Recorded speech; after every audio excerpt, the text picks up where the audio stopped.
Hello, everybody. Today we have a ADV cast with some of the best, most knowledgeable advanced players around. So we will be discussing many things, including the state of the metagame, underrated sets, and what you should be looking out for currently, as well as what we might see in the future. So we'll start player by player. We're going in ABC order. So first up is Astamatitos. Say hello. Hello, guys. Next up, we have Sunny, aka Eden's Embrace. Say hi, Sunny. Hi. Next up, we have McMeghan. Say hi, McMeghan.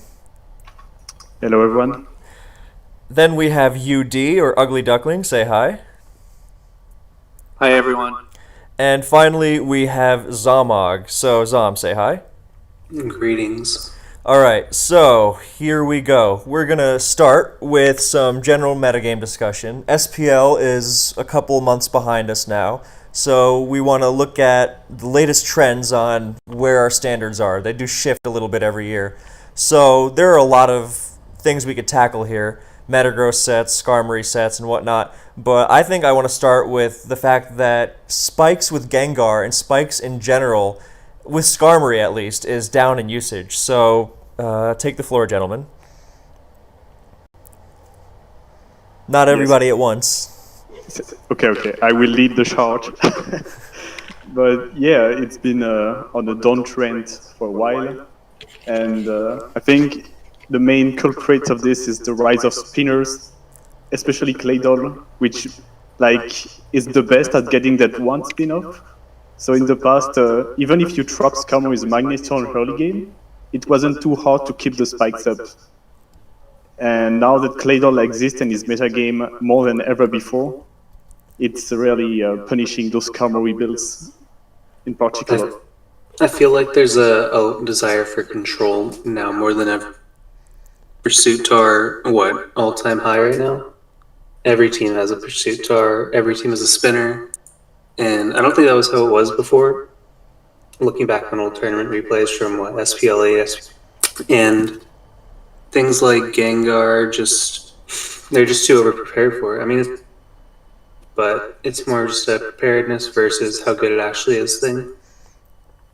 So you don't think it's bad, it's just everyone is so ready for it that it's not as easy to spam for wins as it was before. Yeah. You open up your builder, and the first thing you're thinking is, okay, well, how do I beat Big 5 TSS with 5 ways back? It's the first thing you prep for. It's just kind of, it's still running the metagame, whether or not it's actually there. It's just the presence of it is so popular that everyone's coming prep for it. And another thing that we've been seeing a lot of is Claydol, but without the Magneton. Especially offensive Claydol, like the set that Passy G made popular. He had some speed EVs on it so he wouldn't get crept by Pursuit Tar, but a lot of players have been using really, really fast Claydol, like in the 240s, meaning they have almost no bulk at all, and one or two guys have even been using Jolly, so it's been part of these offensive teams that don't seek to outlast Skarm, like the Refresh Claydol teams were, or Magdoll, which seeks to just remove Skarmory and its spikes from the picture forever. But these offensive teams instead focus on hitting Skarmory really hard and then resetting its spikes with Claydol. And it's going to come back in on the Claydol and get that one layer, but that's a lot easier to deal with than it getting 3 layers while it's being chipped. So guys like Mixed Metagross and offensive Swampert, and they're going to bring Skarmory down, and then Claydol comes in later, resets the spikes, and suddenly the offensive team has a lot more breathing room. So, do you guys want to comment on that? Yeah, so the offensive Claydol, right? So it found its place in 2 ways. So obviously the first adaptation by Passy G was to offset the advantage of spikes teams. So it became a trend where the Pursuiter would just invest in, just slightly bit in speed to outspeed Skarmory and Claydol by extent, and then you just never spin, right? So Passage made that adaptation of the Adamant Claydol, and then as the offensive archetypes started dominating with like offensive Swampert and so on, well, we decided, okay, what if we take it a step further? Claydol has the same speed as Smergol after all, so we might as well just invest a bit more, get it to 20, just boom the offensive Swampert, and then all of a sudden your offense team doesn't stand a chance at breaking. So I think overall that's just another sort of metagame optimization that just nerfed both Spikes teams and offensive teams by a bit. I think that's really accurate, and we saw a lot of those teams in SPL, the ones with the mixed Metagross. I think Altina made a really great team with it, and he's got a lot of Pokemon that tend to hit Skarmory for, you know, that 30, maybe 40 range, like your Suicune and your mixed Metagross. And those kinds of teams can beat down Skarm, but the effect of spikes is permanent and really contributes to them getting worn down quickly. And then he has Claydol, which hovers above the spikes, removes them, and suddenly he has so much pressure alleviated. And plus, in games when he's not facing Skarmory, then Claydol has a really nice boom. So I think we're past the era of Claydol passively trying to outstall Skarmory, and going more towards an offensive direction. So speaking of offensive variants of classically defensive Pokemon, then another set that's popped up in the last year is Asta's Modest Crocoon. So Sleep Talk Suicune dropped off a cliff for the most part when the Sleep Talk mechanics were discovered to be not so conducive to it about 5 years ago. And then last summer, then we saw some use from Asta of a Modest variant, which is worth sleep talking with because it threatens to actually destroy Skarmory that tries to phase it out. In addition to being able to do that, then its longevity is incredibly useful for turning the tables on Milotic and Blissey stall teams, which most Suicune variants struggle with. They get phased out while sleeping, or they're just not strong enough to break through them, or resilient enough to break through them. But with this, we kind of have... Yeah, the stream went offline. Oh, that's... Okay, we should be reconnected now. Is that good? Don't worry, I'm in your chat, keeping up with the people. Thank you. So is the stream back up? I can Yes. tell you. Okay, apparently it is back. It is? Okay.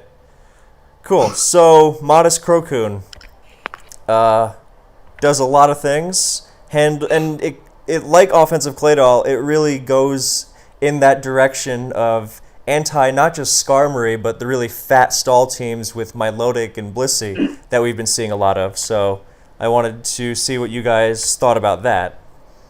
It kind of really helps against the teams where your answer this weekend was always jamming something on the rest and suddenly just phasing it out.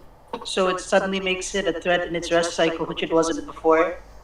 So like I used to use like Moltres TSS team a lot. Like I just chip it down with Seismic Toss, jam it in on the rest, and roar it out with Moltres, and you just don't feel comfortable doing that anymore. Yeah, that's like the biggest...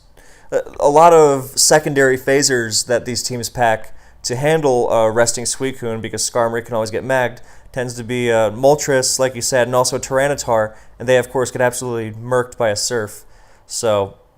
Speaking of more unstandard or non-standard sets that have been popping up to immense success, Mixed Zapdos is another one.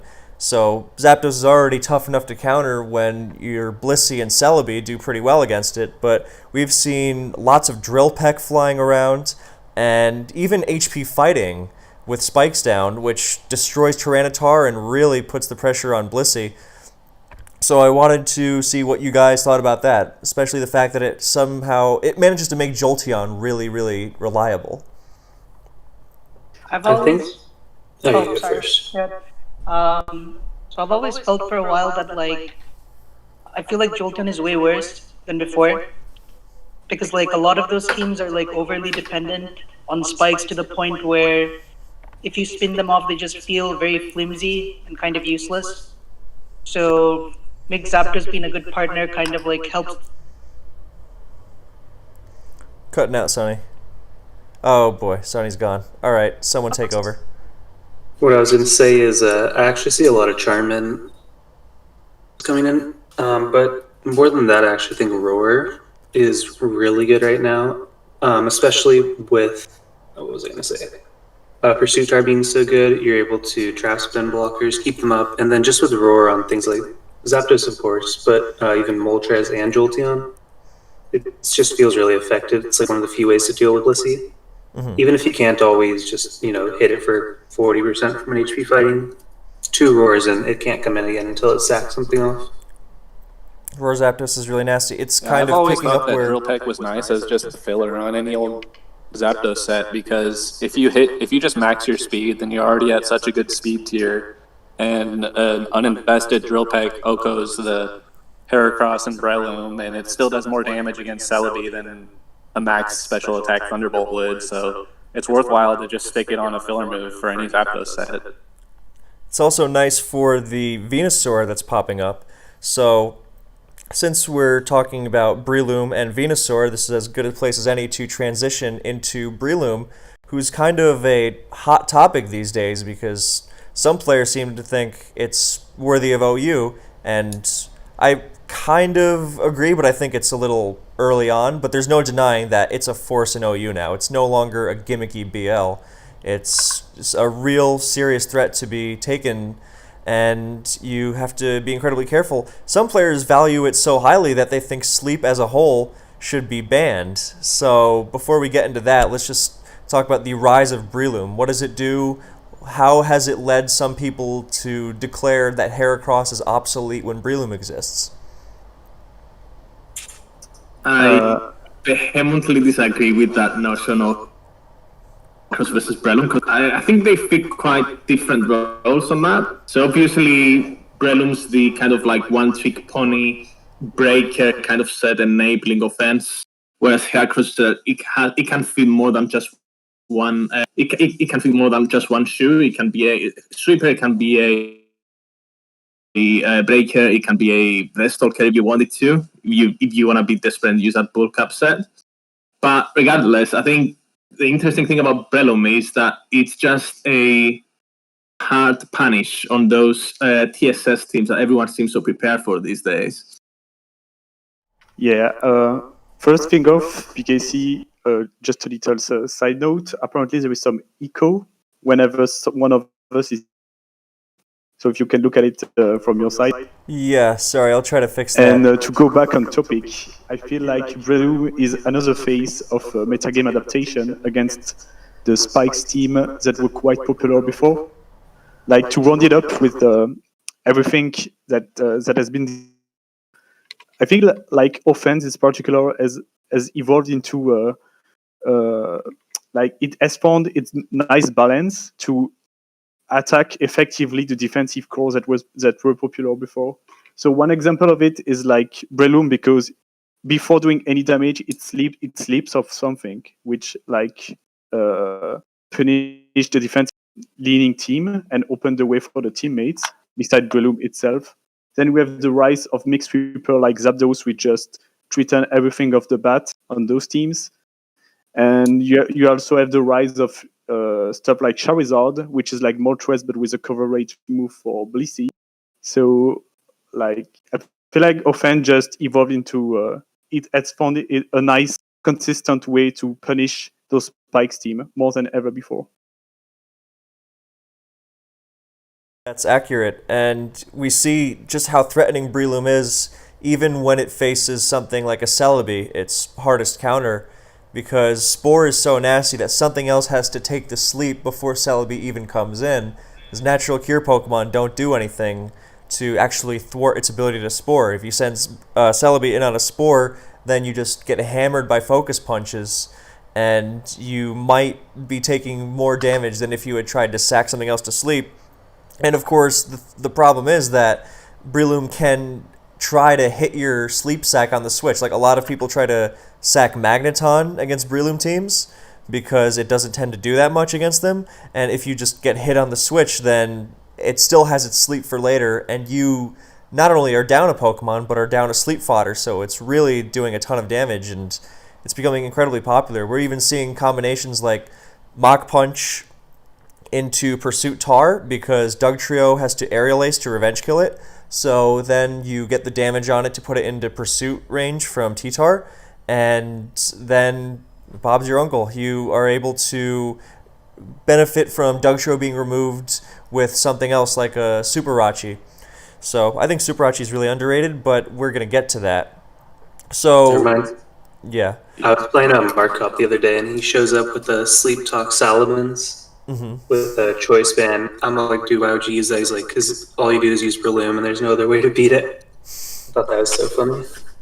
Markov has been a champion of the anti-Breloom or anti-sleep movement, and I know McMeghan is also very anti-sleep. So if you want to get into that, I mean, Well, for Breloom, it really starts and ends with Spore, like you said. I mean, lead fighters were always the thorn in the side for the big five TSS teams, but Breloom does what the other ones can't, in that it can always sleep your switch in.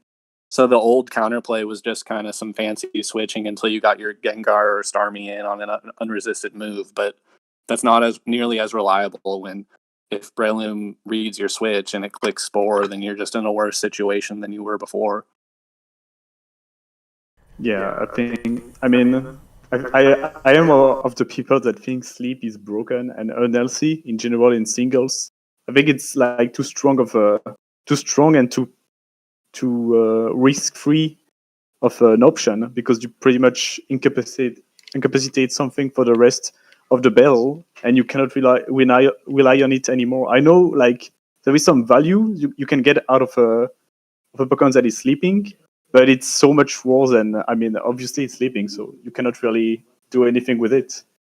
And it's pretty much forcing sort of a 6 versus 5. And I don't think ADV really has the good tools to deal with it, unlike GSC Sleep Toll, for example. I think in offense versus offense, you see that the most. Like the moment you get something spored, you kind of feel like you're playing from behind because half the stuff you switch in to absorb a spore, like Zapdos or whatever, they have 50% cleaved off by a focus punch as you burn a sleep turn. So that means you just can't wake it up later.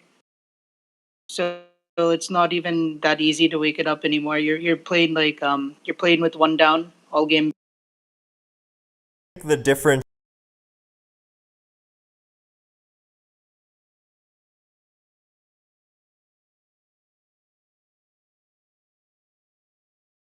on it. Sorry, I have to say that again because I accidentally muted myself. So a common scenario you see is Zapdos trying to wake up on Venusaur, because Venusaur is not an immediate offensive threat. So you can stay in on the Leech Seed or the Switch and burn sleep turns and be useful later. And Breloom is so immediate in its threat level that if you don't switch out of it, then your incoming sleep Pokemon is probably going to get destroyed. And that makes it so much harder for you to wake up later in the game. So, yeah, it's a hot button topic. I don't know if it's gonna go anywhere, but it's interesting to see us realize just slowly how powerful a status sleep is. We even see it on things like SD Pass teams with Hypnosis Milotic, and just the ability to shut something down on the opposing team, almost guaranteed, giving such a free turn for something as devastating as Celebi passing a Swords Dance, then it can go a really long way. So speaking of Breloom partners, then we mentioned Charizard, and UD also mentioned the fighting type lead, which we have seen a lot of in the past, mostly Heracross, but even Machamp in recent times, and now Blaziken. So I want to get to Charizard and Blaziken specifically because Blaziken in particular is a strong lead and it really threatens your standard TSS team. And Charizard has become almost on par with Breloom in terms of this is now a standard metagame choice that you can't just say, oh, it's Charizard, I'm not going to run into it. You have to really be prepared for it. So let's start with Charizard because it goes more with Breloom, and we've seen from this past SPL and a lot of other tournaments on PP that we really need to account for Charizard as a standard presence instead of just, oh, this is just one of the better BL Pokemon that can make an impact. It's really part of the tier now. So whoever wants to talk about Charizard. Yeah, so if I was to just give a historic overview, right? So 2019, Charizard was really just an afterthought, right? Everyone just spammed Moltres. We bumped it up to OU. And then all of a sudden, within the course of a month, some guy appears on ladder and 1800s ELO effectively, and it turns out it was linear, right? He had that disaster area team of like Breloom, Charizard, Umbreon, and that just like started bringing Charizard back on the map. And then we had Undisputed's team in World Cup, where he showed how Dragon Claw can be a really good way to set up Breloom in the offense versus offense matchup, which is usually the matchup that Breloom doesn't really do as well in. Yeah, I'm glad you brought up the Dragon Claw set, because my primary issue with Charizard, both using it and facing against it, is that I think it kind of lacks the coverage, since it needs a fire move and almost always a fighting move along with the HP grass coverage. But that set is just walled by dragons who, Salamence doesn't switch in forever, but it can certainly switch in once or twice. And the kinds of teams that Charizard finds itself on don't like switching into Salamence. So I think I actually really like the 4-attack set with Dragon Claw the most offensively. But that being said, it definitely, it's still a little bit slow. It kind of wants a Patea, but at the same time, it wants the speed boost because it's still outsped by a lot of other Pokemon who can OHKO it. So it's definitely something that you need to respect in the builder these days. But as far as a fire flying type, I still think Moltres is probably the better, more slappable choice. It's interesting because, first off, Charizard does not need to be used with spikes, whereas Moltres almost always is paired with them, barring those Mag Curslax teams which use Moltres to change the weather. But that's not really the traditional use of Moltres. The traditional use is to pair it with spikes and just destroy everything with Fire, Grass, Will-O-Wisp, and Roar, even Blissey because of Roar. And Charizard doesn't need the spikes because it's got Focus Punch, which also means T-Tar really can't switch into it. On the other hand, then the power versus speed thing UD mentioned is a lot more crucial than you might think at first. For example, I am normally a plus special attack fiend, but I recognize that Charizard's speed tier is really important, especially given the Pokemon it matches up against, like the Dragon Claw against Salamence scenario, for example. But its special attack stat is so much lower than Moltres, and you really feel it when you're trying to HP Grass a standard Swampert. Because there's not going to be spikes, so you can't really force that extra damage on it, and it takes it really, really nicely. It's around the same power as Salamence, but Salamence has has more damage is dishing out overall, whereas Charizard is spamming its Fire Blast, and that's its moneymaker. So if Swampert comes in on Fire Blast, then it can still take that HP Grass no problem, but thanks to Salamence's higher attacking stats and better stab, then if it's throwing out a Dragon Claw, then Salamence is not going to be able to, or Swampert's not going to be able to take that HP Grass nearly as comfortably. So it's more a matter of, to me, I think its metagame is less spikes oriented. We're really fearful of those Milotic Mag stall teams where Moltres is really not doing anything once Skarm gets magged and then Doll gets rid of the spikes and Milotic will wall it permanently.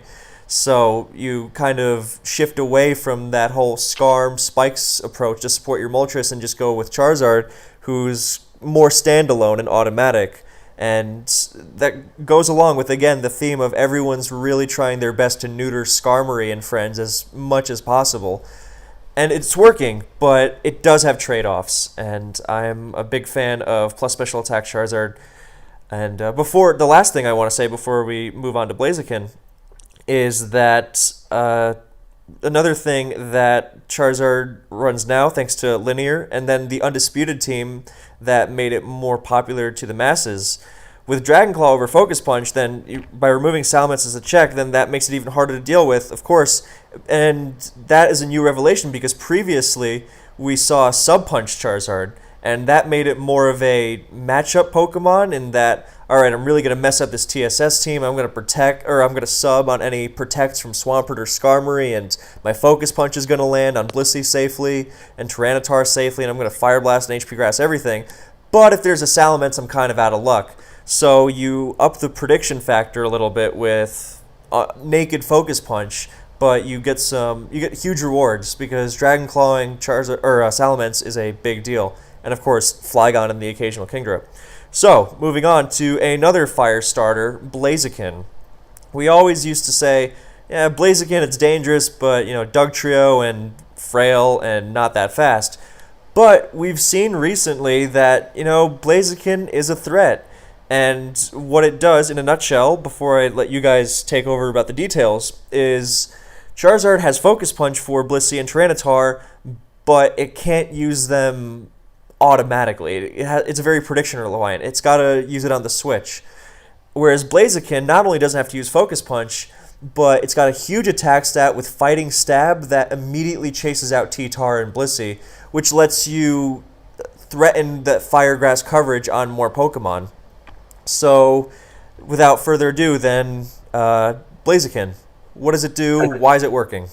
I think it's like a version of Charizard that just triples the risk reward of using it. Because if you lead off with it on like a more offensive team where you're probably going to find it, and you face off against, say, a lead Mixments, you're already struggling to switch in from turn 1, or you just get your kill trade and then you get Dugtrio'd.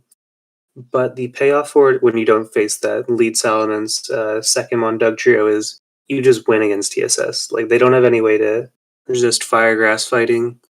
Like, best case scenario, they'll have maybe a bulky Starmie, but that's just waiting to get crit. And even teams with Milotic, like, again, it's so passive if you can find the boom on it, they just slowly will fold to Blaziken after that. You get a sub up, Dugtrio can't get an immune, you're getting at least 2 kills out of it. So, I also think the speed tier is kind of keeping it down. AD speed is not so good. You kind of have to sack yourself off to a T-Bolt from Zapdos, put yourself in Blaze range, or take 2 from Gengar or whatever. You can't really get out of it without trading Blaziken after getting some kills, but it's just so destructive you will get some kills out of it almost every time you use it. Yeah, that is a good point. And also, speaking of kills that it can get that Charizard can't, it has Thunder Punch, which means Gyarados is absolutely helpless against it. But the thing you mentioned that it has to, it can't take more than a couple T-Bolts from non-stab like Gengar or 1 T-Bolt from Zapdos. That's true, but one of its biggest advantages, I think, and you have actually made use of this, is the fact that it can take a T-Bolt at all, which Moltres and Charizard can't. At least not a stab T-Bolt. And Blaziken gets knocked down into Blaze range from Zapdos' Thunderbolt and then really threatens it back with its Fire Stab. It's a trick that Charizard can pull off against Gengar, but only against Gengar. And Blaziken has higher special attack, barely, and it can respond with that Blaze Fire Blast that takes out pretty much every offensive Zapdos, and even bulkier variants are in serious danger, especially with Sand Up. I also have even toyed with Overheat, so that's another thing. The electric immunity does go a long way. Of course, then it's got its other flaws, like the psychic weakness, which makes it and the low speed, which makes it worse against offensive Celebi and Jirachi. But Blaziken's a real threat now. It's dangerous. So yeah, it is. It's very hard to bring it in, and it's slow, like z0mOG said. But it has huge offensive upside, and the way that I actually really like using it is with weather clearing, because it's the only reversal user who doesn't need to click reversal against Skarmory, or in other words, it doesn't need Magneton pairing.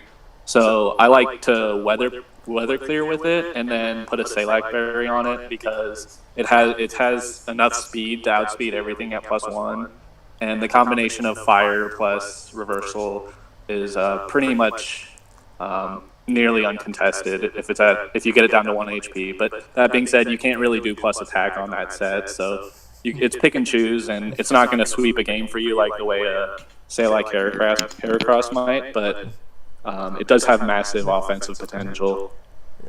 So we've been talking. Oh, sorry. Go ahead. I was gonna say, as for myself, I don't think Blaziken is here to stay. Like, it's getting some usage right now, notably thanks to z0m's teams that he posted after his SPL usage. And z0m explained why Blaziken is worth using, and I agree. But overall, I don't think it has the consistent Charizard or Moltres can pull off, because it doesn't have the defensive utility of those two. It also has a much worse speed tier, which makes it much worse against your offense in general. And it feels like kind of a gamble because, well, once again, like Zom said, sure, it's going to be really great against TSS, but otherwise it's struggling to do anything of value. And I think it's just a fade, and it's not going to get really a lot of usage. I think the more it does get used, the less time it has in the spotlight. Eventually, TSS teams are going to just say, okay, Doug 6th is the only way, or Starmie 6th is the only way. Just got to reinforce the Blaziken Charizard weakness somehow.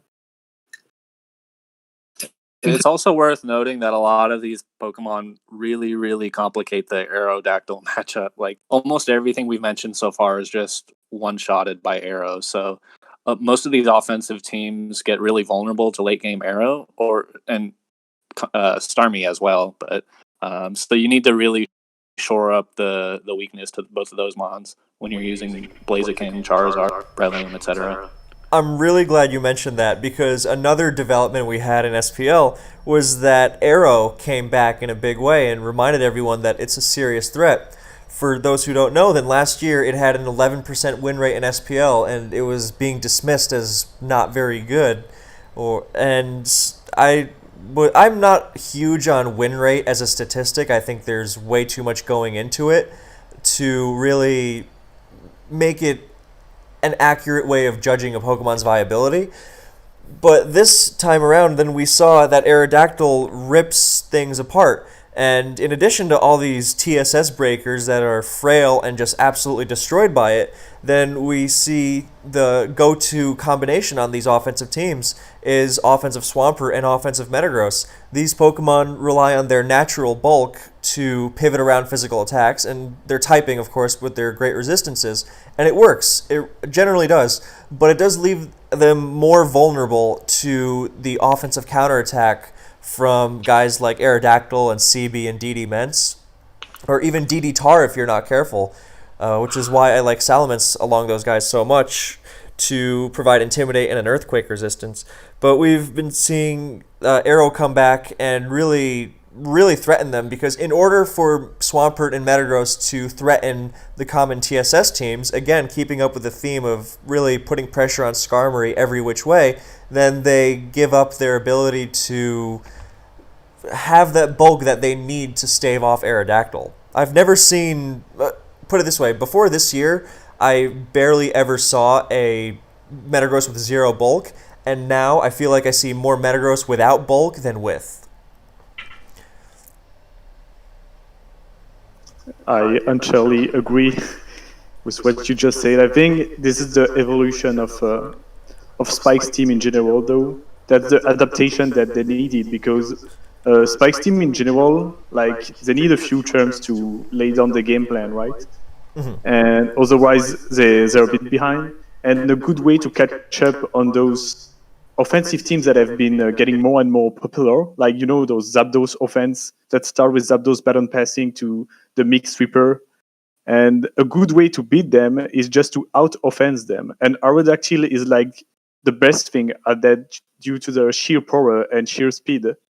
And that's how, like, those Skarmory builds have evolved, just using fast and strong Pokemon like Aerodactyl and Salamence instead of like Swampert and Gengar like before, so they can out-offense those popular teams. Yeah, I entirely agree. It's less about I'm going to wall everyone, and I use these teams a lot, so I can offer the perspective. It's less about I'm going to use Scar and Bliss to wall everything permanently, and more I'm going to use them to dance around the opponent's attacks while I set up my spikes, and then I'm going to be able to threaten the opponent way more easily. Then if you were running a Spikes team without Blissey, because this is a good segue into, I think, the next segment, which is Blissey.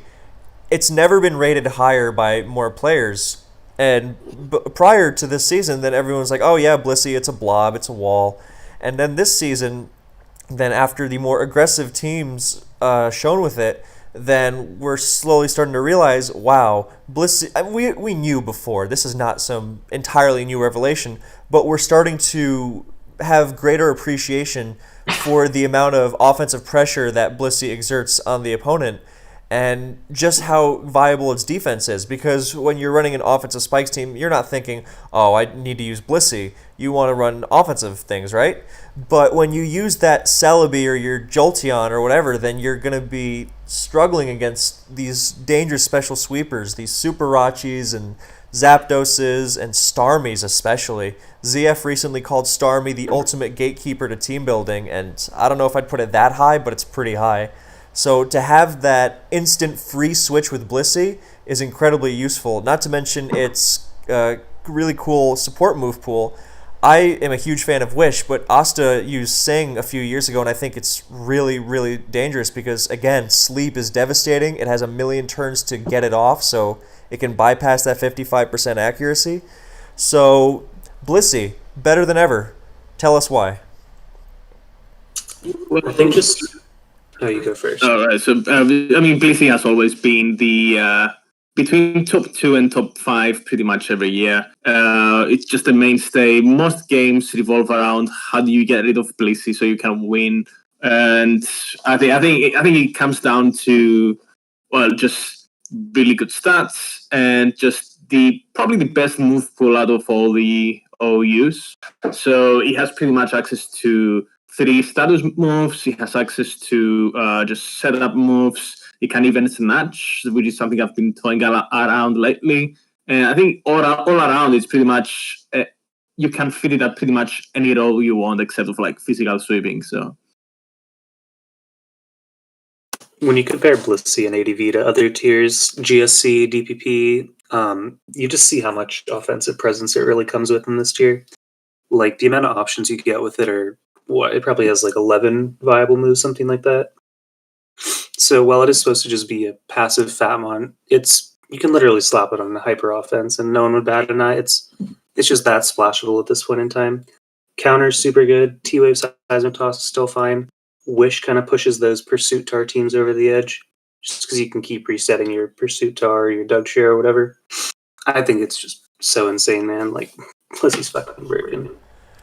Yeah, I'm a huge fan of Wish Bliss because we talked about mixed sweepers pushing Skarm's health down to where it's not able to hold them off anymore. And with Wish Bliss, you just keep throwing it into Metagross or Swampert or whatever, and it's healthy again. But I think another way that I would like UD to talk about, actually, another way to appreciate just how much Blissey does with Natural Cure for status and its typing not making it weak to fire, like Celebi can't handle Moltres, even though it does well against Waters and Zapdos. And another counterexample of how Blissey is good even on offensive teams is to look at the alternatives. It's not just your frailer Celebi, Jolteon, whatever, but the automatic go-to for offense is Snorlax, and Snorlax is a really easy Pokemon to go wrong with, and UD in particular rates it lower than anyone else, and while I'm not quite as harsh on it, I can completely sympathize with the sentiment behind it and agree with most of it. So if you want to mention just why you think Snorlax is terrible, then please go ahead. Well, I acknowledge that Snorlax definitely has its moments, and there's some matchups where it's just incredible in, like in a Sandless game against Celebi, offensive Jirachi stuff.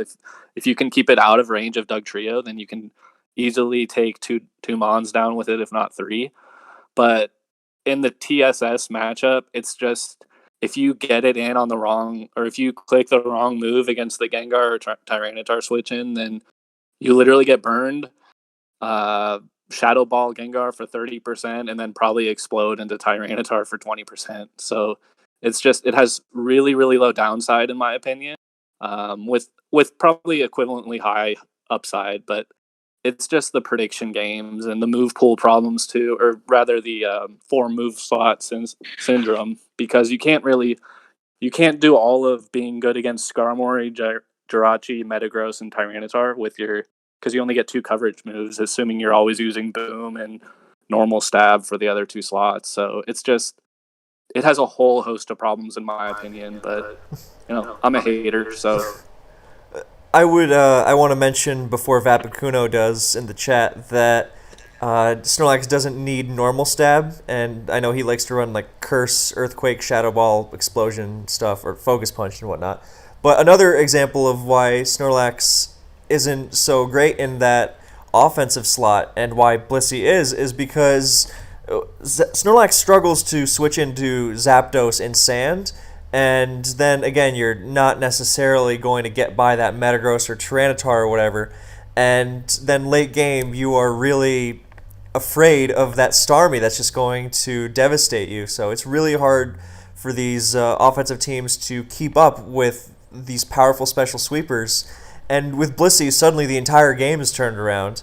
And it's made even better by the fact that Blissey is surrounded by Pokemon that hit back. So, like earlier, Zom mentioned that Milotic teams tend to be so passive that you have all the time in the world to find that explosion on it with Metagross.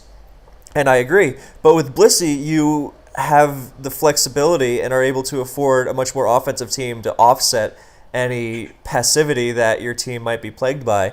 And that just makes it so much more difficult to deal with. You don't have infinite time to deal with it. You're getting pressured, and your attempts to trade back, like I know Asta and Vapicuno really like the term racing. So it's when offensive teams are trading KOs with their big hitters, and Blissey takes away a whole host of Pokemon you can respond with for a KO, so you really get a leg up in the trading game. Speaking of, this is not the perfect segue, but Forretress.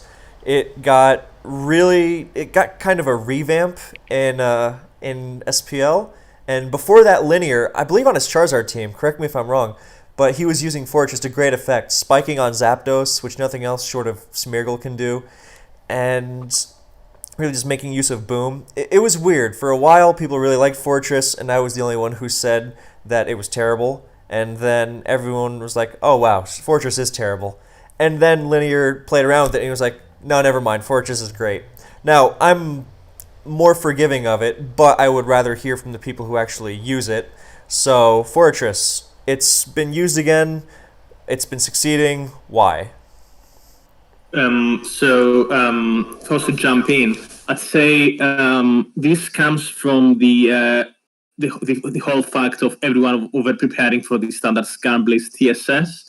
So the typical TSS was like starting to get forced to dropping Gengar, which is something we saw. So in order to accommodate for that offensive part, in order to accommodate for that, Breloom had to go another route. So you can sort of couch with Dactrio instead of Gengar to like destroy Starmie or Spinners, for instance, but at the same time feed a water resist. So having to do this adaptation started meaning that Forretress finds a window of opportunity once again, because all of a sudden people don't run Gengar as much to accommodate for all those other offensive weaknesses. And well, Forretress just thrives non-Gengar against non-Gengar teams. I think it just gives you a lot more options than you get with Skarmory. Having Earthquake to get rid of a potential Magneton trap, having Explosion is invaluable if you run into like a Rescoon or Curselax when you're using just standard Blissey spikes. HP Bug gets rid of both Spinners, Claydol, or not both Spinners, but Claydol and Starmie. HP Ghost threatens Gengar. You can't really do any of this with Skarmory.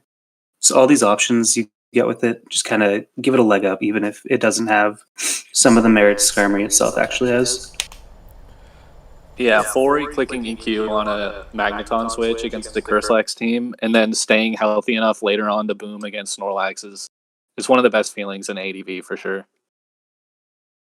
I always felt like the best thing about it was versus a lot of Gengar sort of teams, once you pursued the Tyranitar, you can just spend the whole game resetting spikes versus like a no attacks Skarmory, and you can just rapid spin against it constantly so they never have spikes up, and you just play layer free the whole game while they gotta contend with your 3-up. So that's probably my favorite part of using it.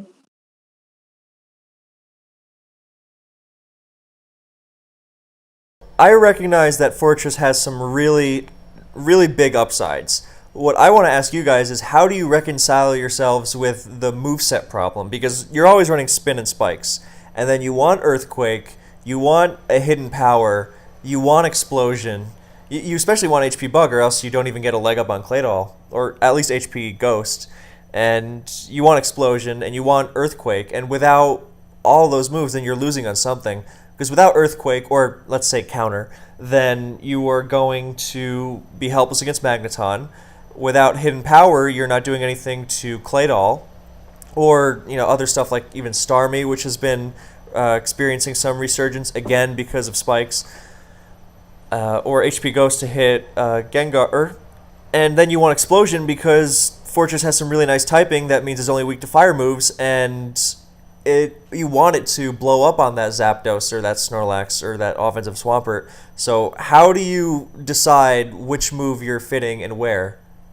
Personally, every time I'm using Fortress is coming with the Pursuit Tar, so I'm a little more comfortable getting rid of HP Ghost. And for Earthquake, just kind of having the threat of Fortress learning Earthquake can be enough for Magneton for me, especially with a lot of Magnetons running HP Grass right now. So I go Boom, Spin, Spikes, and then usually HP Bug, just because the extra threat for Celebi can be really useful in Baton Pass teams. Yeah, I think it goes without saying that the Pursuit Tar pairing is more or less mandatory. But Earthquake is actually somewhat expendable because its only true target is Magneton. I mean, it's sort of dense, Metagross, and Tyranitar, but it's like a 4-hit KO at best, so it's not... I mean, the best thing you're doing is maybe chipping like a weakened CB Tar or something, but... I mean, Fortress also has other cool moves like Zap Cannon, even Light Screen, and I think it gets Reflect too, but that's not really even that good. But it's hard to fit everything you want on the same move set, but it's just the upside of the combination of Toxic Immune plus Spikes and Rapid Spin against a potentially attackless Skarmory. That upside, and that even if it's just one matchup, is just really, really huge. It is, and speaking of... Oh, sorry, go ahead. Yeah, I was going to say, I think it's... Well, from the way I've played it and observed it being consistent, I think it plays more like a Claydol, like a Cloyster than a Skarmory now, because usually you're satisfied with one Spike against offensive team, which it can do against the very popular Zapdos and Metagross. It also gets to weaken Metagross, which goes a long way to deal with it for a lot of teams. If it's only to put it in spike in trap range or just in kill range from anything else, and then you still get that boom option from later, which unlike Skarmory, it's kind of hard to get value besides spikes because it does literally no damage usually. Although I'm not talking about Euro Scam, but the standard Skarmory. Meanwhile, Fortress will get that one spikes and one boom, and that's all you need sometimes. Not to mention that if you face a more defensive team, then Skarmory Fortress can shine, like Eden explained earlier, especially if you pair it with a Wish user like Blissey. And I think that's the perfect mix of how to use Fortress effectively right now. Spikes boom against offense, or Spike spin utility against defensive team with Wish support. I think that's fair. So, now that I think we've covered everything that's really on the brink of the metagame, so, we've got our offensive teams. Everything is anti-Skarm these days. I personally still think Skarm is incredible, but I recognize that the times are not as easy for it. And coincidentally, Magdoll is a lot lower, so it's funny to see that the more extreme anti-Skarm measure is down, and yet Skarmory is having a harder time now. Anyway, so I want to move on to our predictions for the future of the metagame, such as the upcoming Kalos tournament, the biggest advanced tournament of the year. So what do you guys think is going to change? Are we going to see more Fortress? Are we going to see more Cloyster? What's the deal with Skarmory? Anything. I think if Cyber Odin's playing, there's going to be a lot of Cloyster. But I also think Fortress is just kind of becoming industry standard almost. Everyone's kind of hopping on the train of it a little bit. So I think a lot of Cloyster, not a lot of Fortress, and I think this tournament is kind of going to make or break Berlin. We'll either decide if it's like OU or if it's just, it was a U thing. Mm-hmm. I think something we'll keep seeing, as it already started in SPL, is the way Scambly's team are built. Like they usually in the past they were all in on playing the cheap game, like using a defensive core and just riding to the victory with the passive damage all around. But with the meta adaptation, this approach has struggled, and now they have to play a divide and conquer uh, game where you have Scamblies against, well, doing what they typically did before, and then you having more offensive option to out offense, like I talked about earlier. One good example is that Scamblies team with Aerodactyl and Salamence, which you used in SPL BKC and has been quite popular since. Also, I think one meta that we could see is Milotic in general coming back, because it's like the best Pokemon to use against Spikeless, which it completely blanks some Mixed Sweeper and have Recover at disposal, and then maybe using it with Hypnosis to give it a bit more. I actually think like something like Milotic with Celebi and like a defensive Jirachi, you can just like completely blank some mixed offense teams because you can just guard the Milotic from explosion all game, and that's kind of it. So you think that Fortress is staying popular? Fortress was incredibly popular several years ago, so it's interesting to see how we're moving in cycles. Like Fortress is coming back, and the teams are getting more offensive, which leads Arrow to become good again, and things of that nature. So we see that. We're going to see Milotic continue to be popular. And what about Breloom? What about Charizard? We've seen some people going for gimmickier options like the Sleep Talk CB Ments, which is not going to go anywhere, I don't think.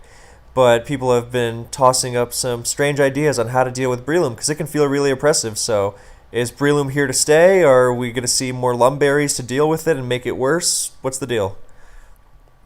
I think Breloom's gonna decline over time as well, because it's not that hard a Pokemon to account for. So we might see a shift towards the defensive Jirachi plus Snorlax teams that we used to see in 2018 before the refresh Swampert and offensive Swampert set came up, because those were pretty oppressive at the time, and they were a big part in why Aerodactyl declined as well, because he was never breaking through those teams. So we might see that defensive core return because it's not immediately threatened by Breloom. So it can't really safely come in on Jirachi or Snorlax for that matter. And even if it sleeps Snorlax, then it all of a sudden runs the threat of just getting destroyed by an early wake up. So it doesn't even have that as a guarantee anymore. So we might see that return. Something Sunny mentioned, the Milotic Celebi teams. Those could rise in usage to account for those offenses. But then again, those offenses also have measures for that. So it's like a set that's been forgotten. It's like the Sub Suicune, which used to be on offense a lot, and that just absolutely decimates those Milotic Celebi teams. I think that's fair. And another thing that we've already started to see is that UD tar, or the standard mixed tar of Fire Blast, Ice Beam, HP Grass, and Brick Break, then that now commonly, almost always runs plus speed, putting it at 243, and Adamant Breloom tops out at 239. And most players really like that Focus Punch to come off of 394 attack, so going Jolly on Breloom, it might be a necessary evil, and that might make Breloom a little bit worse. I know its primary weapon is sleep, but the power is another big part of why it's so strong. When its Focus Punch is doing 50 to Zapdos, and losing 10% on that with the nature change doesn't seem too appealing. And yet you kind of have to, because one of the great things about Breloom is that it comes in on the best Pokemon in the tier. It comes in off of a Baton Pass from Zapdos most often. Like with Blaziken being another example of a frail Pokemon that BP Zapdos facilitates so beautifully. Machamp, another one. The Fighter plus BP Zapdos is a real powerful way to success right now because you draw in the T-Tar and the Blissey and you get the fighter in to do damage for free. But when Breloom loses that ability to come in and threaten an incredibly popular Dangerous Tyranitar set, then that's already an example of how the metagame is responding to it. Honestly, hardly even responding to it. That set was becoming incredibly popular even before Breloom. So that's one thing. Anything else? What else are we going to be seeing in the upcoming months of the metagame? Without revealing anything you're planning to use, but just your predictions for what others will. Maybe it's time to bust out a plus speed Boatar. Get that 243 speed Fire Blast for Balloon. Subtar is pretty good. Oh, I now know what I want to mention more is Pursuit Metagross, which is an awesome set. I think it helps a lot of teams that now don't have to run Pursuit Tar. It's not perfect against Gengar, but it does a lot. And generally, the special attacks plus boom Metagross sets have become really popular. So, what's the deal with those? Oh, right. So the Pursuit Metagross is something I initially used in SPL 9 because I wanted to use a Snorlax thing that was also soundless. But since then, I've kind of evolved into like a more offensive approach towards it. It's particularly good on facing those Gengar teams are relying on like Focus Punch, so to get rid of Pursuit, but you don't really care about with Metagross about that, and then you just actually have walled that set. So it's something I brought versus Odin because I knew that he loves that kind of like catching against the Pursuit with Focus Punch Gengar. Besides that, it's a really nice way of enforcing your explosion goes through to Milotic. Because you nothing else really wants to face that in unless you don't have the Meteor Mash, which people started doing lately. In that case, the Tyranitar is able to come in, but by the time it does that, figures out your set, you probably boomed already. Exactly. So Metagross is beautiful at really customizing its moveset to make sure it does damage to certain targets like HP firing or thunder punching a Skarmory. But even more importantly, even if it is walled, you can force yourself to be walled by a specific Pokemon, which you can then explode on. For example, getting walled by Zapdos or Celebi, like Asta's done a lot with the Modest Crocoon, then if those come in on the Metagross, you blow them up, and suddenly Suicune is really happy about that. So, Pursuit Metagross is really cool. It also makes for a nice combo with Pursuit Tyranitar. You're just trapping everything and chipping everything and making it really easy for something like Arrow to clean up. But another Pursuiter that we should mention is Umbreon, and this is something else that Linear had a ton of success with and has facilitated some really nasty teams from the likes of Osgood and ZF, I believe. But so Umbreon, it seems like that weird gimmick on low ladder, but it's actually a really good Pursuiter. What gives? I think it's pretty good with the natural defenses at walling mixed attackers in general. So it finds a lot of value in the metagame right now. Of course, it needs support. I feel like it's a bit hard to make teams that don't devolve in just trapping into Cursolax or Suicune. And I kind of dislike those teams in general due to their passivity. But Pursuit at least gives you something to really punish some things like Gengar. And yeah, you just wall a bit of everything. So this Pokemon clearly has potential, and I think it has the tools to be a consistent presence in the metagame. Yeah, it's kind of like how Blaziken is like one of the best offensive mons, but probably one of the worst, if not the worst, defensive mon. Umbreon is kind of the opposite profile. It's really, really great against the frail Jolteon, Starmie, Spikes teams, because it completely walls Starmie and Jolteon and traps Gengar, who can't do anything but boom on it. And almost all Umbreon have Wish plus Protect anyway. But that being said, Protect, Wish, Toxic, Pursuit, which is probably its best set, has negative offensive pressure. Like, it's almost impossible to do anything with it against certain matchups. So it's definitely a niche matchup type pick. but it has really, really good matchups against like the aforementioned offensive frail teams, and it has some really, really bad matchups. I think you can honestly put it in the same boat as Milotic, in the sense that it walls a lot of Pokemon at face value, like just thanks to the insane defensive stats. But as soon as you face setupers or even balance passers, then it's really hard to play against that in particular, because those teams cover Pokemon individually, and they can crumble pretty fast in the face of explosion teams or balance pass in. Alright, so Umbreon, good. Synchronizing Gengar Will-O-Wisp is amazing. Pursuit is amazing. Wish is amazing. And it has its flaws, but it's legit. So, I want to get to this last segment now, which is underrated sets. Or underrated Pokemon, one per person. So let's go in ABC order, and let's start with Asta. What is underrated right now? Do I have to nominate just one, right? Do more than one if you want. Right. So I wanna start with like the low-hanging fruit. I wanna say Flygon's pretty good, despite people already. You stole my answer. Hell yeah, Flygon. Yes. So it's quite nice. The fact that it lies around that 270 to 328 speed, and the choice band set is something I wanna praise in particular, because I mean, obviously it needs a pursuiter support, but at the same time it has the capability to pretty much just one hit or two hit KO any poke on that offensive archetype we've been seeing as of late. Fan of CB Flygon. Flygon in general, because that Quake Slide Sand Spikes immunity is just so valuable.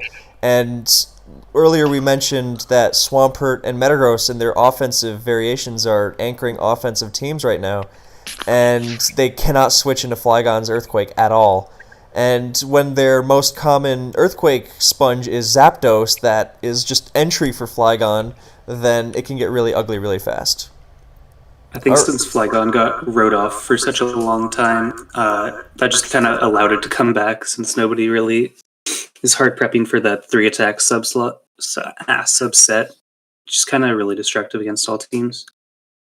Yeah, since like 90% of Zapdos use HP Grass right now, I think Flygon has a lot of room in the metagame to cause damage. The 4 attacks or 3 attacks plus sub or protect set can be really, really good in the end game, because it has a great speed tier of either, I usually just do either 299 or 328 depending on what I want more for that team. But that outspeeds a lot of the tier, and the stab EQ especially is just massive, knowing that you can finish off like 70%.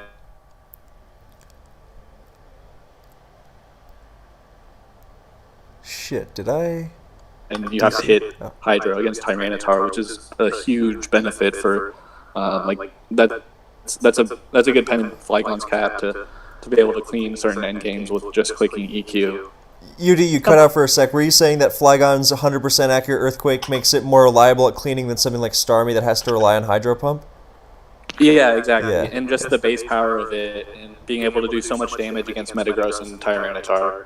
Yeah, it's really nice. And what's even nicer is that a couple of years ago, then we had Zapdos running HP Grass a lot, but it was also running a lot of Toxic.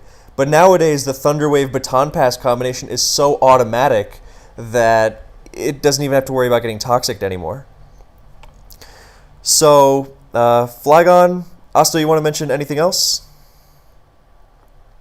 Let's allow the others too. All right. All right, Sunny, you're up.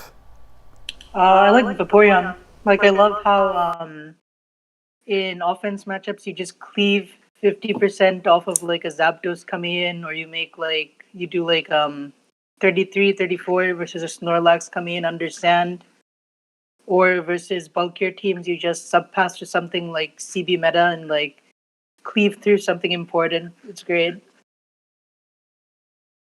And like there's even this lead set, the Salic one, I've seen that used too. Like it kind of plays into having leads that are not traditional but are better versus Zapdos. So I think Blaziken also kind of falls into that, where you like live a Thunderbolt and you trade, or you like Hydro on turn one, you get the Salad boost.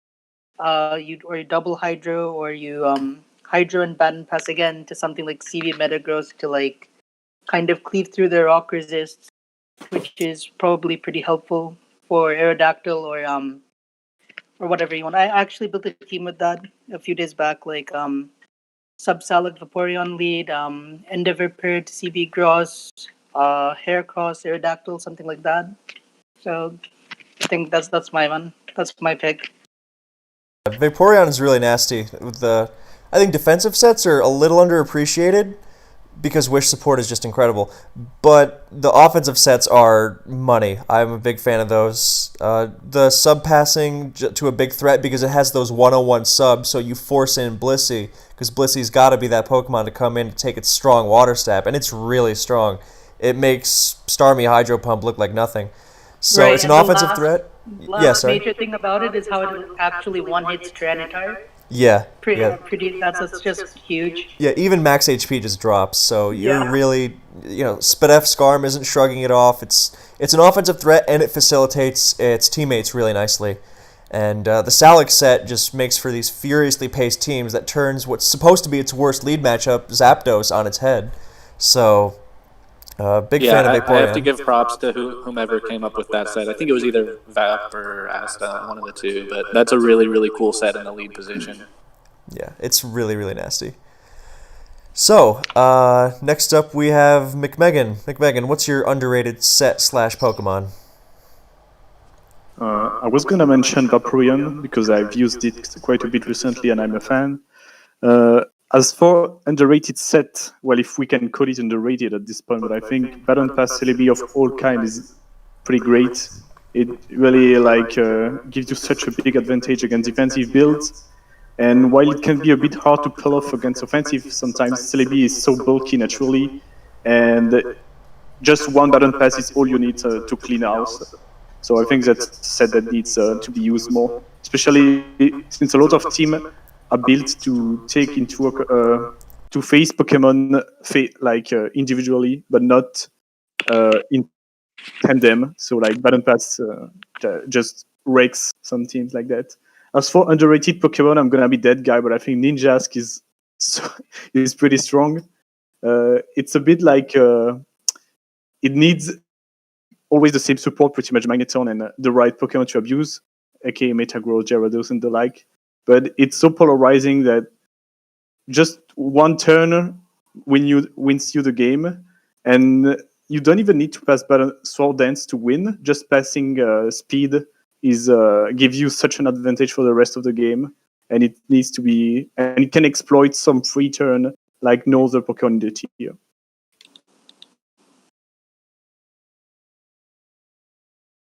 Entirely on Celebi. I think its resists are incredibly valuable. Water, fighting, electric, they go a long way, especially fighting these days. And it turns defense into offense beautifully. Leech Seed is an incredible move, and Baton Pass, just Calm Mind Pass is really reliable, and SD Pass is devastating like nothing else. And we have seen a couple Ninjasks pop up and be really, really, instant wins almost. You have that CB Earthquake, and it gets up a sub, and your Skarmory's gotten magged, and suddenly you're really in trouble. So, more phasing, maybe. Especially when it can run Stab, HP Bug to destroy Tyranitar, or even, we've seen like HP Rock on Baton Pass, Swords Dance, Celebi, and Ninjask to mess up Moltres, so they can't get ruined by that. It's actually quite versatile depending on the team choice in its offensive move, which always, beside Raw Stomp, it always has a good move against the popular phasers. I have some more other underrated Pokemon in mind, but I will let the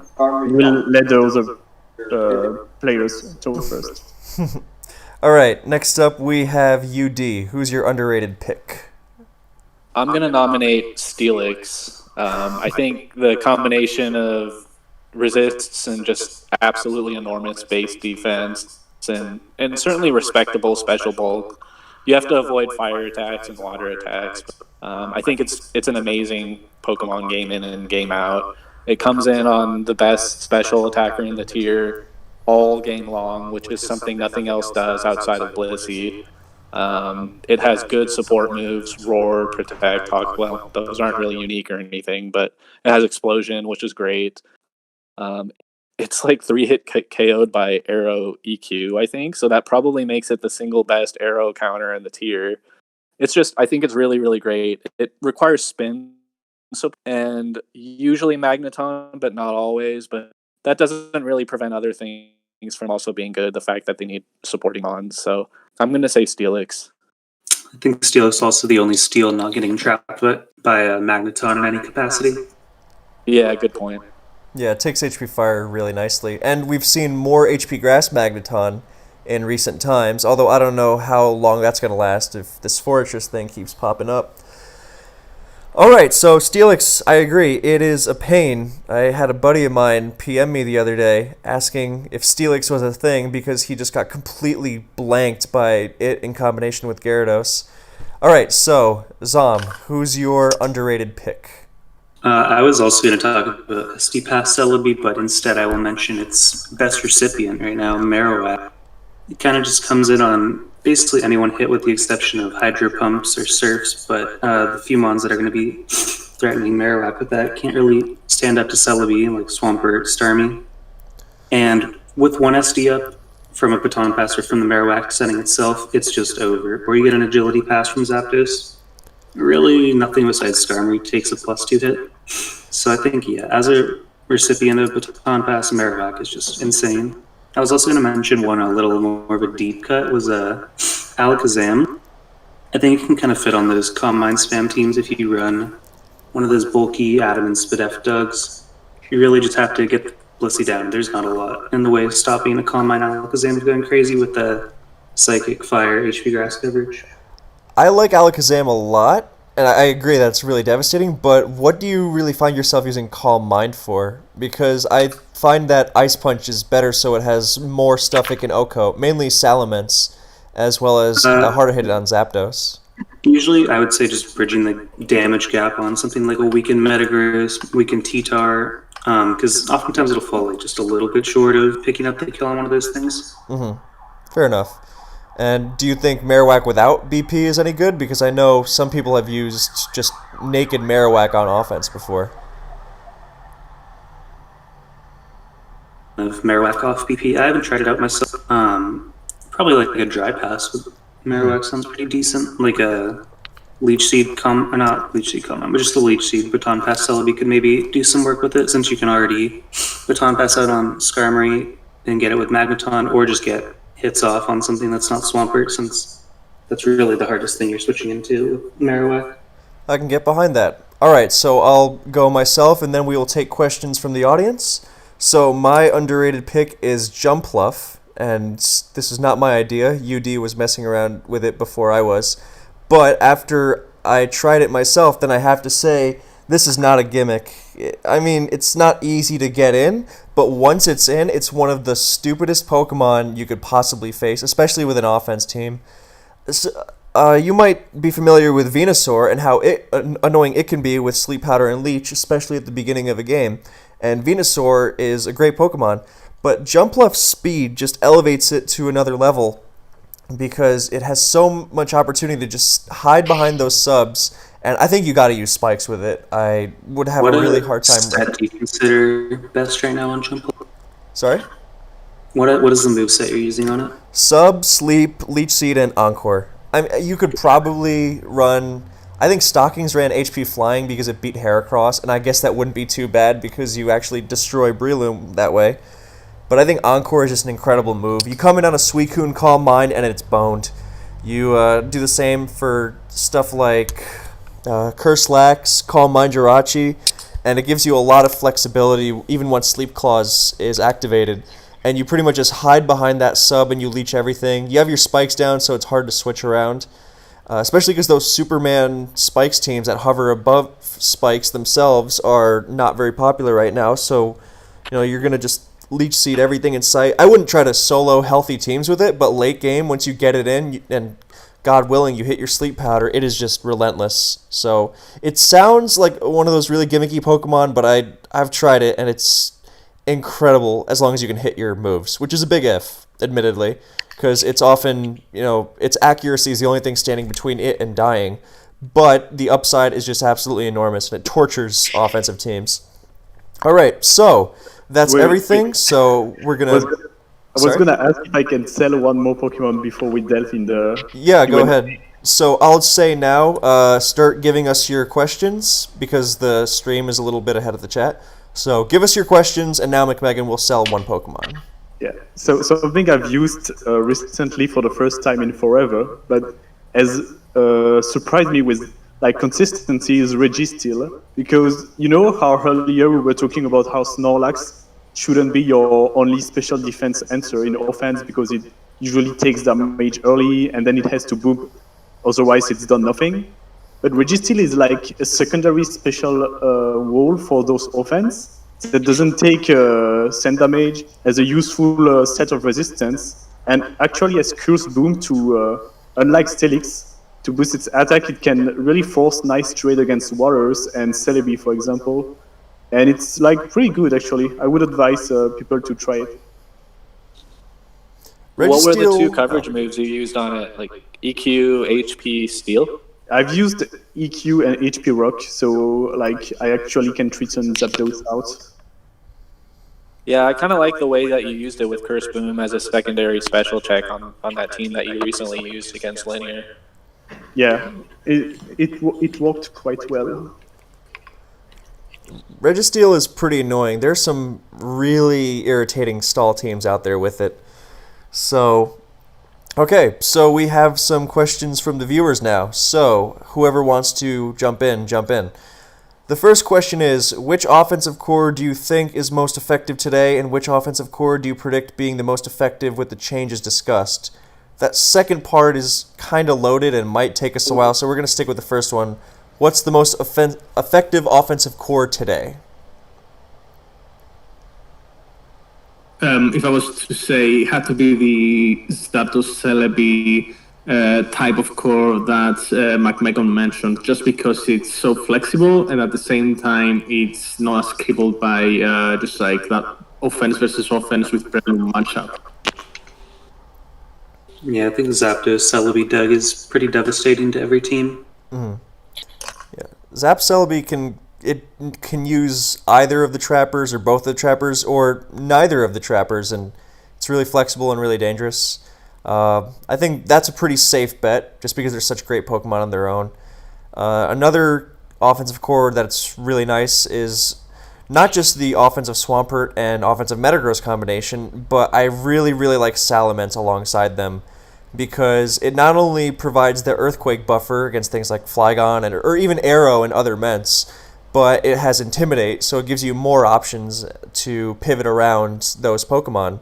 So, and it keeps up the theme of spike punishing offense. So I think if you're running off Metagross, then you really got to throw Salamence in there. Any others? I think my favorite offenses are Zapdos to CB meta, or Zap plus CM Celipass. Those are probably my two offensive favorites. Offensively, I mean, yeah. Yeah, I agree with all the Zapdos mentions. Either Baton Pass or just regular 2 attacks plus 2 utility moves. I'm also going to nominate Mixed Tar plus just about anything, because a lot of teams just really, really struggle switching into those 4 coverage moves against a 243 speed Tyranitar, myself included at times, and almost anything paired with it can really capitalize on whatever you're hitting for that 4 times super effective hit. Yeah, I entirely agree, and I'm guilty of being really weak to Mixed Tar, or UD Tar, we should be calling it that, a lot. Next question, why is DD Salamence not used much? It sucks. In detail, please. It's checked by pretty much everything. It needs so much things weakened and out of the game before it actually sweeps. Mm-hmm. I know it has potential, I've seen it used against me and used in General War, but there is this meme going around where even if you weaken the bulky water, you remove Scalboy, you still have to deal with Blissey. There is just so much to deal with before DD mans get to sweep. Yeah, I There's agree. a big 5 TSS, you have to chip all 5 mons somehow before you can set up a single DD. And that's like the most common archetype running around, so it's just kind of like, what's the point at this stage? Yeah. Yeah, even Starmie lives the +1 HP flying from full HP, which it just seems so unfair to Salamence. It's depressing. I tried to use DD Ments a lot, and it has potential, but you really got to have more sweepers next to it, I feel, because if you go all in, then you will very rarely be satisfied.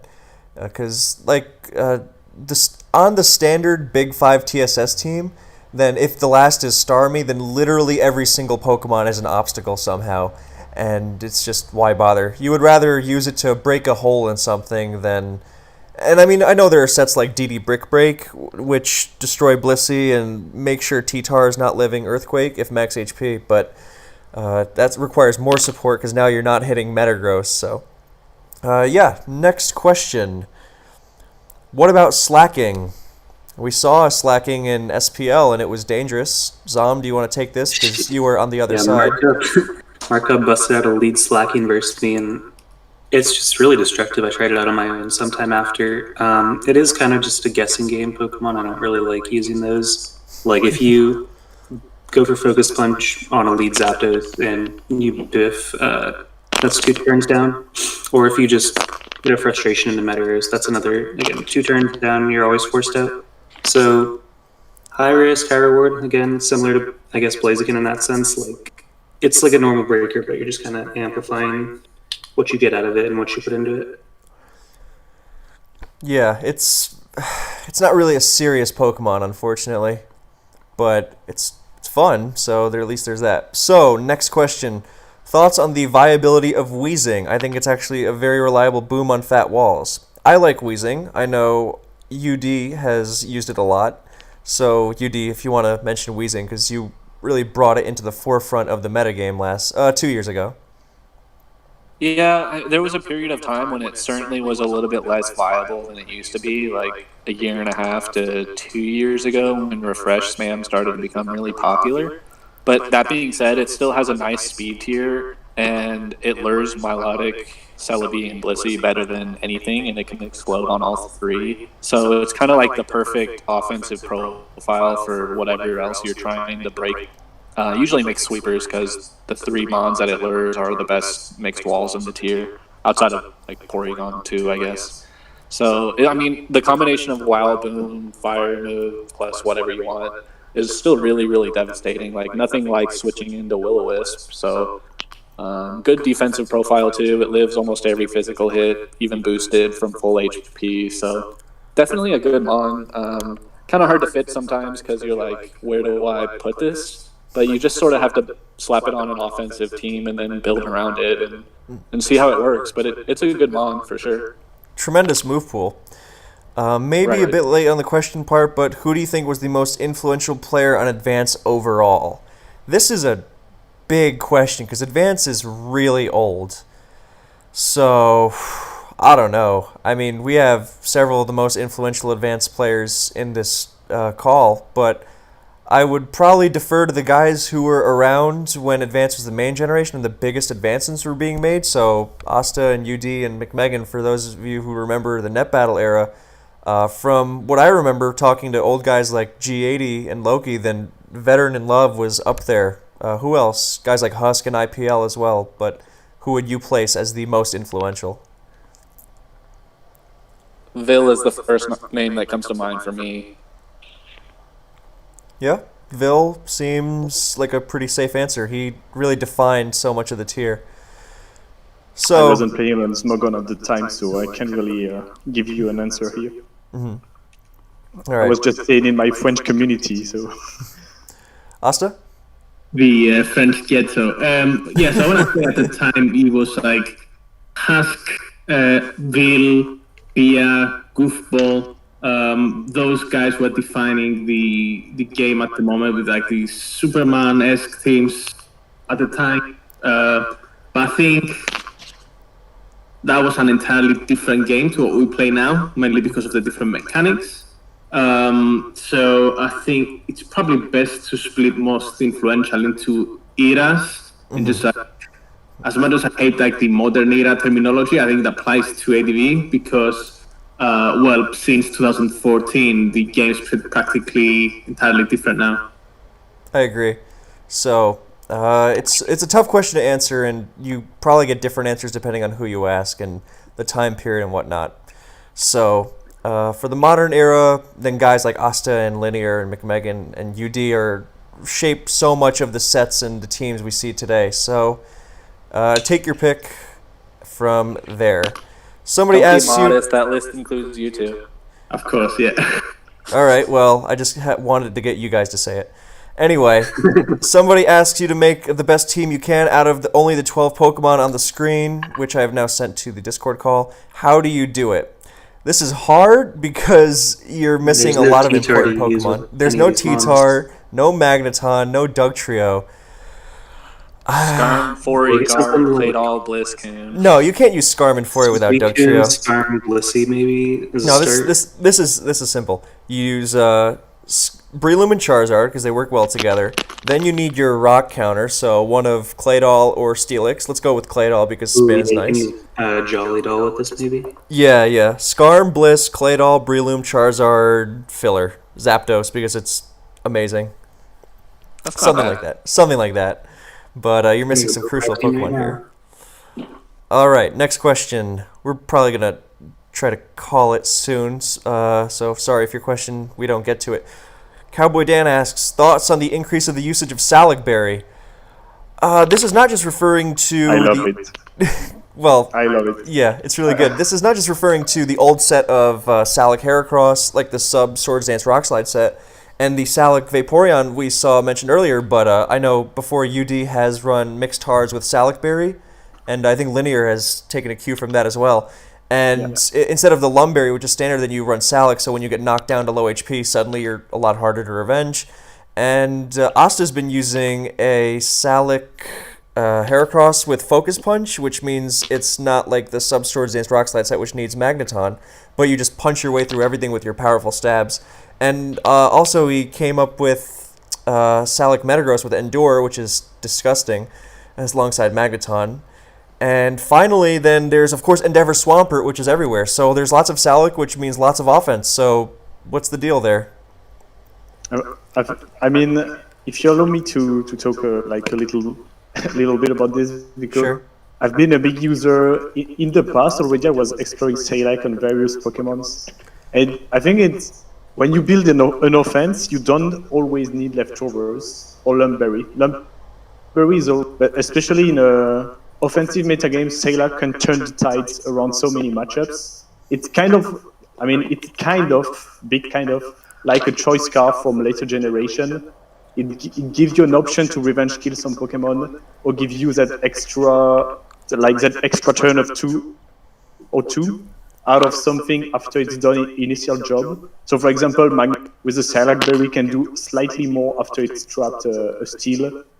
And yeah, I think there is a lot of things to do with Salac in general, especially on Battle Passers. So, for example, I've been using Salac Zapdos on CM Pass, and it just completely turned the tides of the game sometimes.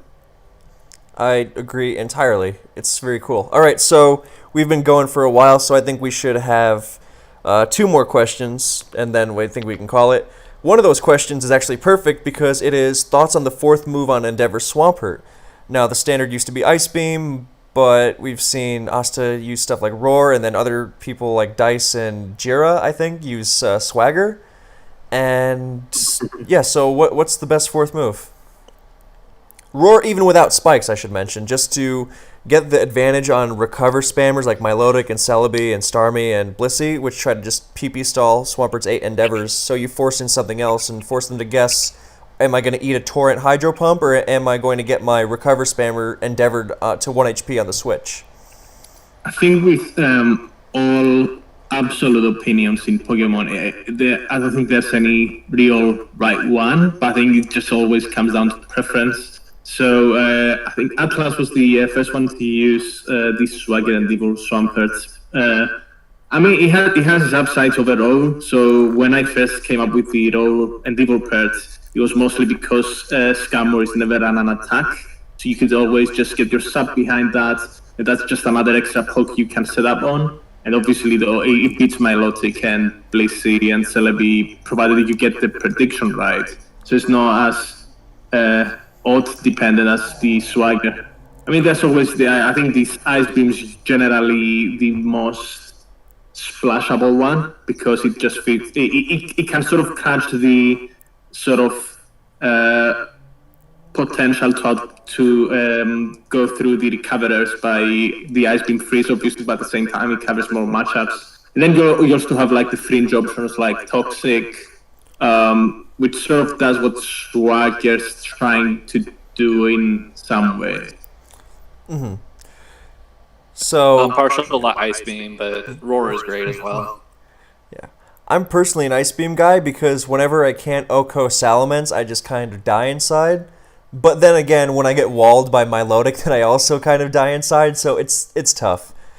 It depends. So, our final question, as much as I would love to go in on all these questions about Metacham and Gyarados, I've been keeping these guys from their wives for too long. So, our final question is, do you think that Blissey usage is getting too high?